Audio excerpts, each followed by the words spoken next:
Hi, this is Glenn Robleski, Probst Equipment Manager for PaveTech. I'm here today with Scott Michaud of Unit Paving. Scott, thanks a Glenn, lot good to for see you. taking the time to do this with me. Yep. Just wanted to talk to you for about a few things today. Give the viewers your perspective on this industry. I mean, where you started, you've been in it for a long time. Yep. You started as in sales. And as a manufacturer's rep up in the Maryland, Washington, D.C. area back in the early 80s. Okay. Worked for Capital Pipe and Products. They were bought out by Glengarry Corporation. Then I moved on to Belcon and worked there for a number of years for a gentleman by the name of Harry Cannon and Chris Ross. Okay, I recognize those names. So, Yeah. so yeah, you've been in it for a long time, and then you made a transition, which would seem unusual, at least today, from the paver manufacturing and sales side to the contracting side. Yeah, that was one of the things I was always gravitated to, and is the actual hands-on working with pavers, doing the installations. When working with Harry and Chris, I set up a lot of distributors and called on architects and city municipality personnel and so forth. And I always found myself hanging out and buddying up with contractors. And back in those days, we didn't have enough competent people installing pavers, and I was selling a lot of pavers, and lead times on for a good installation contractor would stretch out to 3 and 4 months. You'd lose work because of it, because the customer couldn't wait that long to have their pavement installed. Right, right. What about today? I mean, do you see the same thing? I know we have more competent installers now, but there's still some out there that really don't know what they're doing, wouldn't you say? Today, it's not like it was by any means. I mean, for Unit Paving, my company, if we get to where we're stretched out longer than 3 weeks, when somebody calls in 4 weeks, that hasn't been an issue. Where it has, I guess, prior to the recession. Okay, okay. Yeah.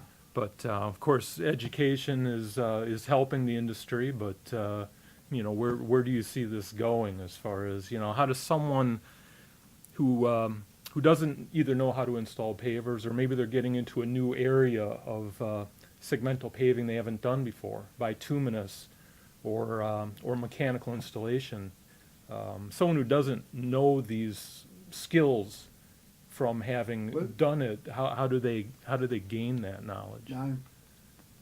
The way I feel, and it should be done, is that you should get with their local manufacturer or distributor, and with that being said, reputable distributors and manufacturers who sell good quality products. And I'm finding more and more personnel on their staffs have actually come from the installation perspective or a contractor, and they're going to work for distributors. That's what I'm seeing. It's kind of reverse of the way I've done it. Right, right. So I can't imagine really seeing any. I know it could happen, but I can't really picture too many paver salesmen getting into the contractor side these days. Yeah, but something that I always liked, and one thing in going that way, when you start, selling pavements, there's so many different ways, and you see so many different cross sections. From my perspective, when we're looking at architectural plans, that I've learned a lot. I've learned a lot more from the contracting perspective than I did working for a manufacturer, because we tended to just promote certain cross sections. And one thing that coming from the installation side has allowed me to look at all jobs are different. All jobs have just a little bit different avenue. So you'll run into situations And maybe, you know, we do several hundred jobs a year. I might only run into a particular situation once every 5 years. Right. But I'll remember it from when I had it before Sure. and crossed that bridge. Yeah. Well, you remember it probably because you actually constructed it as opposed to maybe just watching someone else do it or Right. watching a YouTube video or something like that. Right.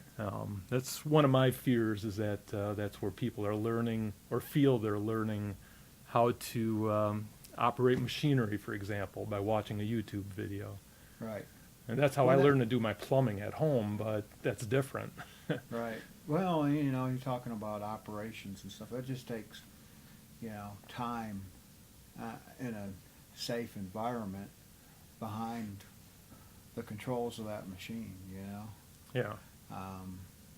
we tend to promote with unit paving, and my guys have all been trained by either me or one of the guys I've trained. Okay. Yeah. So, so you've been in this for a long time. I mean, where do you see the future? I mean, what's going on in your region, and Well, where do you see things headed for I'm real high on the permeable pavers. You know, I feel like that is. I personally feel like before in the next 20 to 30 years, you're going to see the bulk of pavements being installed on an open graded base, permeable set, to take the water down through them. There's a bunch of pluses and very few negatives to the systems. I think what we need to do is just re-educate the civil engineers in the Department of Transportation, various regions, and I think once some of these applications are up and they see the benefits, it'll really start to snowball, hopefully in the right direction. hopefully in the near future too? It would be Right. good for all of us. Right. So, Yeah, and then the other thing would be with regular pavers, impervious pavers, or systems. In vehicular applications, we're really strongly promoting bituminous set. okay, right. We've seen a lot of pluses and benefits to that as far as the longevity of the pavement and so forth. But that's a installation process that takes a very specialized skill. It can be done wrong. It's harder work, Yeah, well, you're and dealing maybe with, not too many people that do it well. you're dealing with hot asphalt that has to be screeded pretty close to where you want your pavers to finish. Mistakes I see going on is that the asphalt's not screeded right the first time, and then there's what they call a neoprene tack coat, Mm-hmm. which is put on the asphalt. It actually sticks the paver to the asphalt, and people try to put too much of that in and adjust for a mistake in their asphalt bed, and that's a no-no, because if it gets hot, it's more of a plastic type material, and it gets hot and it'll pump up through the joints, you know. So I've seen people put too much of it on, and it actually, on hot summer days, get squeezed right up through the joints. Mm-hmm. Yeah. So, being kind of a specialized application, I mean, someone who's never done it before, how would they ever get involved in that, or would you just recommend they not? You know, you got to deal with, you're getting into the asphalt business, dealing with asphalt plants, and you got to get how many tons of asphalt you need to do the job and keep it covered up. Try to keep it hot. Don't try to do it on a cold day, because it'll set up on you before you can get it into the hole and screed it properly. Yeah. You know, there's a lot of variables that you really got to watch out when you're doing that type of work. You know, if it's a contractor who's looking to get more and more into it, I guess, you know, it's, you might have a few mistakes along the way, So- learning curve, you might say. Learn by mistakes. Right, It can be but expensive. for the homeowner or the do-it-yourselfer, I'd probably, recommend to stay away from it all. Oh, yeah, I hope so. But, yeah, I just see the same issue with mechanical installation, for example. I mean, someone who's never done it before. There's a lot to learn. You're still installing pavers, so it's similar to what's been done before, but, there's things that you don't know until you do it.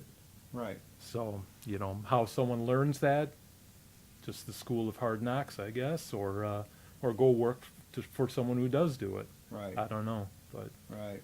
Well, and we don't do, I would say a percentage of our work, asphalt set right now is small. It's 5 to 10% tops. mhm, We do a lot of granite work and decorative stone work as well. okay. All right. Anything else you'd like to add? I'm about out of questions. No, I'm good. Scott, thanks very much. Thank you. Have a good Appreciate you day. talking to us. Yeah. All right.